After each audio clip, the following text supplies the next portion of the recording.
Well, it's incredible, honestly.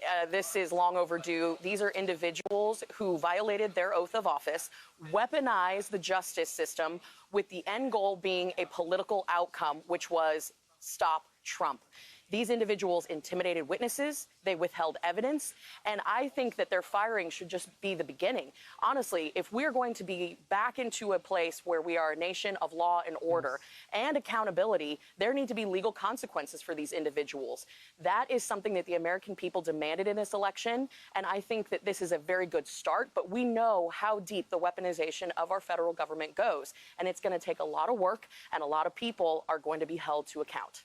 Well, you probably heard me saying yes in part of that because voters who I talked with before the election, they may not have named the people involved. They didn't necessarily know Jack Smith, but what they knew was something that some of them had already felt against a system that they felt was unfair, which I thought was interesting. I don't know if it drove votes, but it certainly was on some voters' minds.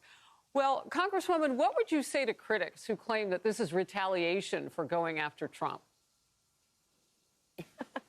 Listen, I think that if they're going to go down that path, they're going to have 70+ million Americans standing in their way.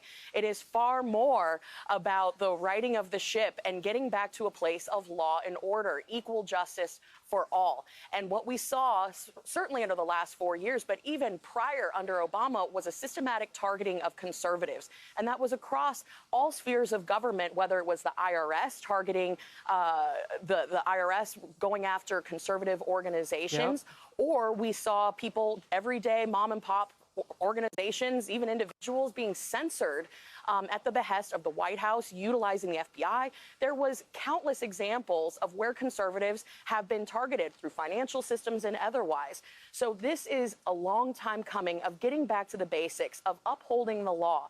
And we are no longer going to be a system of double standards and who is better politically connected. It's all about truth. And that is what President Donald Trump campaigned on. And we are right now in the midst of promises made, promises kept. Well, and you hit the nail on the head. Equal justice for all. He's now trying to keep a promise that was made 100 years or more or so ago. All right, let's do it. Right now, you are, I should say, where you are, your fellow House Republicans are at Trump's Doral Golf Club in Florida for your annual policy retreat. Here is part of the president's message, which he delivered there yesterday. Let's watch. The golden age of America has officially begun, and I think that's a good thing for us to talk about, the golden age and the American dream. I think it's a good thing because people haven't been talking that way for a long period of time. The Republican Party has to stick together. We just can't have people going, 1, 2, 3 votes, and we don't have that luxury. It would be different if we had a 20-point, 30-point, 30-person majority, but we don't. We have to help leadership. Well, President Trump covered many topics, including his illegal immigration crackdown, artificial intelligence, the TikTok ban, and looking to reinstate his tax cuts. He also pushed for a bill or bills, several, whatever it took to deliver on his agenda. House Speaker Mike Johnson with this. Some big decisions will be made here in the next few days, and we'll align with the Senate and our colleagues there, and we will move forward on that agenda. The reconciliation process, the appropriations that we have to wrap up, and the other issues that are upon us. So all the Republicans are rolling their sleeves up. There is a lot of work being done. There has been a lot of work done behind the scenes up to lead us to this point, and we are really excited to deliver for the American people, and we will. And you see her there. That is the conference chair, Lisa McClain, on the right of your screen. And in a new op-ed, she writes this. In November, 77 million people gave us a clear mandate. They told us they want results, not excuses. In the span of just a few weeks, House Republicans have passed meaningful legislation. These are not just symbolic victories. They're a sign our message is getting through, even among those who've long opposed us. Our agenda is America's agenda. Why would anyone block or be opposed to our agenda, end quote. Congresswoman, your reaction.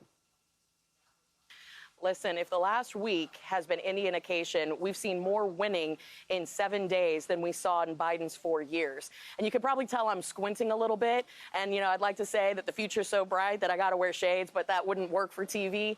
But it is bright out here, and not just because of the Florida sunshine. It's because of what we have in terms of potential ahead of us. We have got to be one team, one mission. The president was so right. We have to be united as we march forward on these big ticket items like reconciliation reconciliation. And for all the viewers at home, you're going to hear that a lot. Reconciliation, that is just a really fancy way of saying we are going to put a package together that drains the swamp. It's the energy, it's the border package, it's the regulatory reform. It's taking on these big ticket items with a special procedure that allows us to get it done, because Lisa McClain's right. We have to have a no excuses attitude. We need to deliver results, and we've got a lot of work to do in a very short amount of time. So there can be no race to the Mount Clickmore. There can be no entertainment here on Capitol Hill. It has to be about getting things across the finish line. No army of one. We've got to be one team, one mission, and that's what we're delivering here today. I wrote that down.